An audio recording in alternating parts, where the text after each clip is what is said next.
নমস্কার। কবি বরুণ হালদারের লেখা মহান ভারত, কণ্ঠে আমি ঝর্ণা ঘোষ।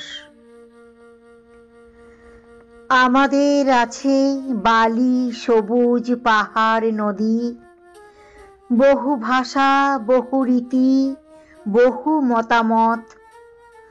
সকলের মনে বাজে ঐক্যের একতারা, আমাদের মহান ভারত। বিশাল সীমারেখা মাতৃজঠর, সকলে আমরা মায়ের স্নেহে লালিত।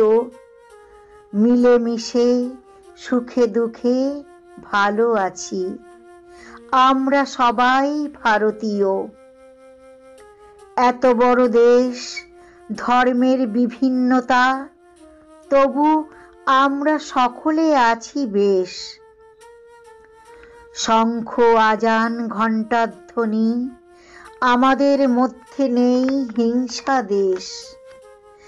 আমরা ভারতীয়, আমাদের কাছে ভারতের মাটি স্বর্গ। চাষের জমি থেকে চাঁদের মাটিতে আমাদের মাথা উঁচু। ভারত দেশ আমাদের গর্ব, অনেক সংস্কৃতি, অনেক বৈচিত্র্য। আমরা কেউ নই কারো থেকে দূরে, সব কিছু ভুলে আমরা এক হয়ে যাই পতাকার তলায় বন্দে মাতরম সুরে। ভারত ভূমির দিকে যারা কুদৃষ্টিতে তাকাবে, হিংসার মনোভাব নেবে, তারা যে ভাষা বোঝে সে ভাষায় ভারতবাসী তাদের জবাব দেবে।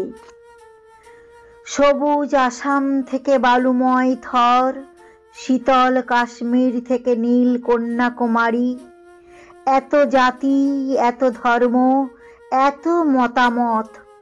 দেশের বিপদে সকলে আমরা এক হতে পারি। হিন্দু, মুসলিম, বৌদ্ধ, খ্রিস্টান, জৈন, ইহুদি, সকলের হৃদয়ে চলে ভ্রাতৃত্বের খেলা। আমরা সবাই ভারতীয়, বৈচিত্র্যের মাঝে আছে মানবতার মেলা।